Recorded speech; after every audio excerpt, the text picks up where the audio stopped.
Standard 12th में ओसी में last video में हमने हमारा जो 5th चैप्टर था स्टाफिंग वो हमने कंप्लीट किया था।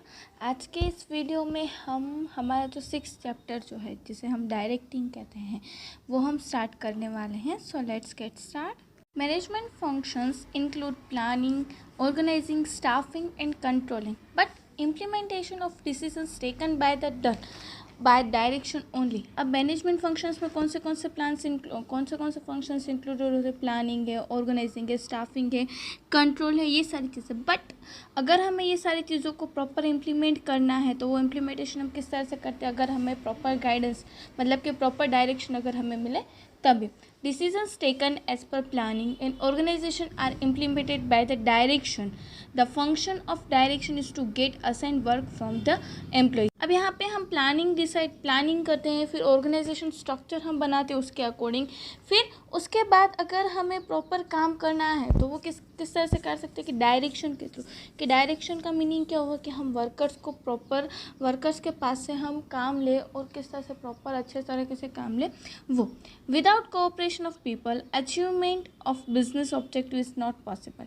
Directing includes supervision, giving orders and instructions and provide active leadership to the subordinates। कि यहाँ पे विदाउट अगर हमें हमारे स्टाफ का अगर कोऑपरेशन नहीं मिला तो उसके सिवा हम हमारा काम जो अच्छे से नहीं कर पाएंगे। डायरेक्शन में कौन सी चीज़ें इंक्लूडेड होती हैं? सुपरविज़न करना, उन्हें ऑर्डर देना, उन्हें इंस्ट्रक्शंस देना कि उन्हें कब कौन सा काम करना है, किस तरह से करना है, कैसे करना है उसके बारे में। एंड एज वेल एज अगर कोई हेल्प चाहिए तो वो हेल्प भी प्रोवाइड करना, that is called a direction. The efficiency of employee in business depends upon direction. If the directing person is efficient, then the ordinary employee will give the best result. While the directive person is inefficient, even a good employee will not give a expected result. Thus, efficient direction is essential part of the management. अब यहाँ पे directing जो है कोई भी business की या कोई भी एम्प्लॉयज़ की एफिशिएंसी किसके ऊपर डिपेंडेंट होती है? कि प्रॉपर डायरेक्शन के ऊपर।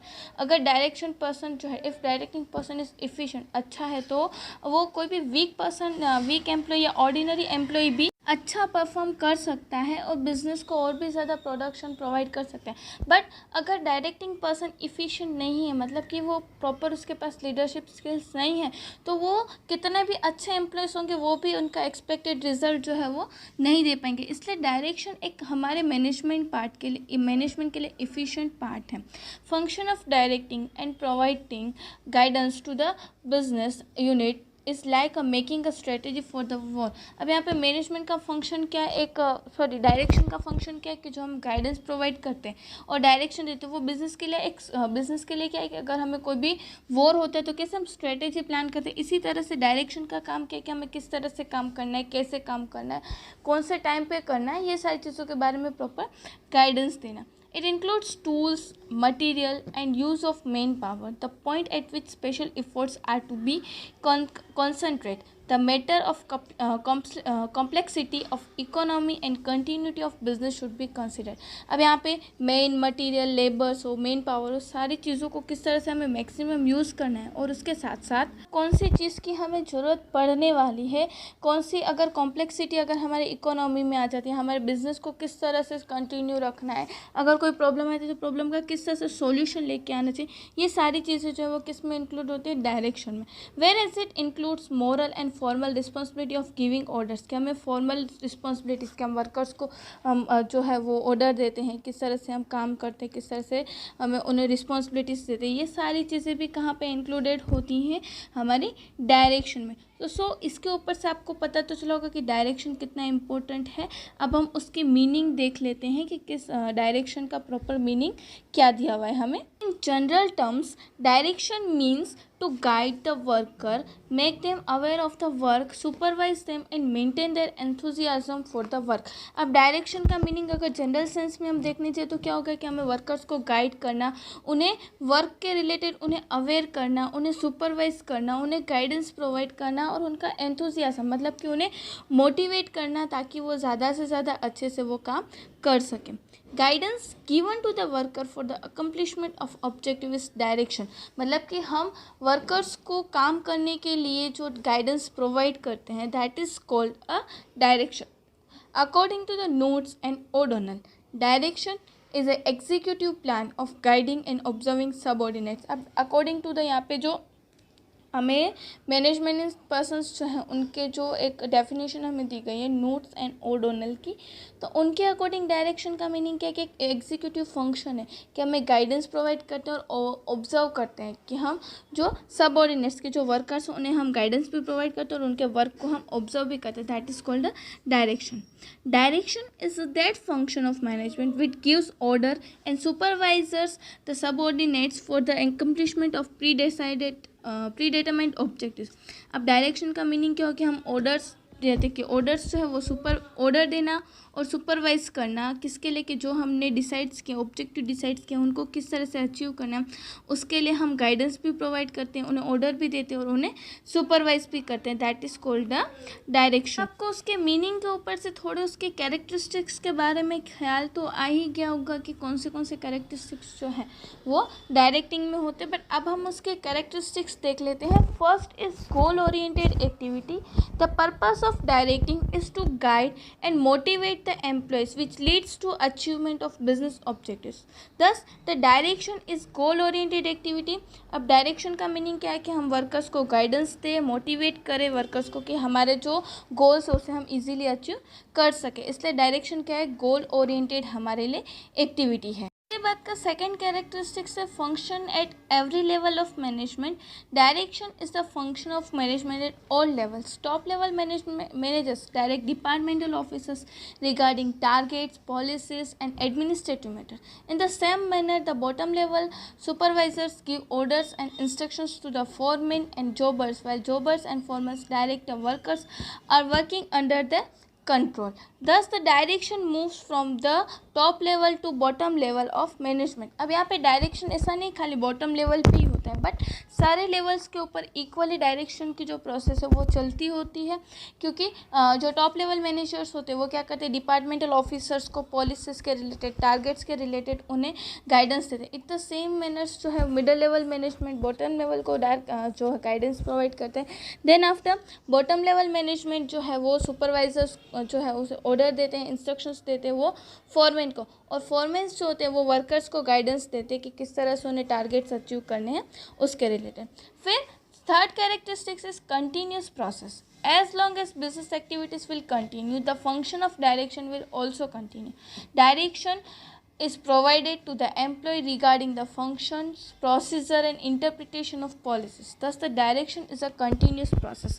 कि ऐसा नहीं कि एक बार हमने किया फिर वो डायरेक्शन को हम स्टॉप कर देंगे, कि जब तक बिजनेस यूनिट चलेगा, जब तक बिजनेस एक्टिविटीज चलेगी तब तक ये डायरेक्शन की प्रोसेस जो है वो चलती रहेगी।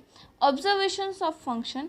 The purpose of direction is to see that employees are working as per the direction given to them or not.